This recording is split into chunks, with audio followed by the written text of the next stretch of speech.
మేము మాకు తగిన శాస్తి చెప్పినామండి. రేవంత్ రెడ్డి గారు చాలా మంచి బుద్ధి చెప్పారు, మీకు ధన్యవాదాలు. ఇంకో విషయం ఏంటంటే 22 నెలల నుంచి ఒక్క రూపాయి రాలేదండి. నేను మే నెల 2024లో రిటైర్ అయినా. నేను మే నెల 2024లో రిటైర్ అయితే ఇంతవరకు ఒక్క బిల్లు రాలేదు. నా పరిస్థితి ఏంది?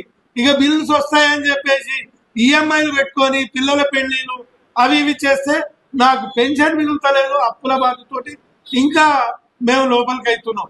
దీన్ని గమనించి మీరు స్పష్టమైన ప్రకటన చేయండి అయ్యా అని అంటే ఇంతవరకు ఏం చేయరు. ఇంకోటి, కోర్టుకు పోయినామండి.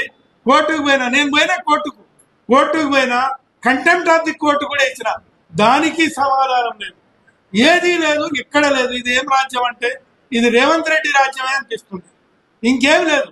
ఇక నువ్వు సక్సెస్ చేసింది ఏందయ్యా అంటే అందాల పోటీ సక్సెస్ చేసినావు, కానీ ఇంకా ఏం లేదు. అందాల పోటీలకైతే పైసలు వచ్చినాయి, మరి మా పైసలు పెట్టి నువ్వు అందాల పోటీ నిర్వహిస్తానికి ఉంటుందా? మా పైసలు మేము జీపీఎఫ్లో దాచుకున్న పైసలు, ఇంకా ఇతరత్ర దాంట్లో దాచుకున్న పైసలున్నాయి. నువ్వు అందాల పోటీకి నిర్వహిస్తే మా పరిస్థితి ఏం కావాలి? మా పరిస్థితి ఏం కావాలి? మేమేమో కడుపు కట్టుకొని మేము దాచుకున్నామండి.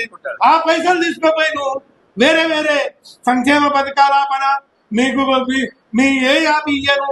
ఇది ఒక ముఖ్యమంత్రిగా సమాధానాలు ఇస్తున్నాం. ఇది ఒకటి. ఇక మా ఉద్యోగ మిత్రులు, జేఏసీ నాయకులు మా దృష్టికి రాలేదు. అరే మీ దృష్టికి తెలంగాణ అట్టడుగుపోతుంది, మా రిటైర్మెంట్ ఎంప్లాయీస్ కొరకు అని అంటే మా దృష్టికి రాలేదు.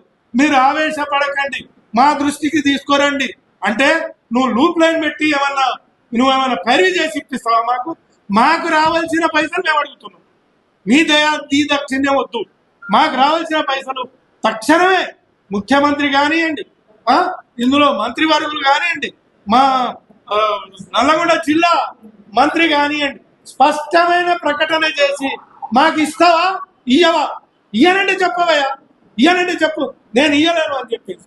కానీ ఒక స్పష్టమైన ప్రకటన చేస్తే ఈ ఆందోళనకు గురి కాకుండా మేము ఉంటామని తెలియజేస్తూ మీడియా మిత్రులకు అందరికీ ధన్యవాదాలు తెలుపుతూ ముగిస్తున్నానండి.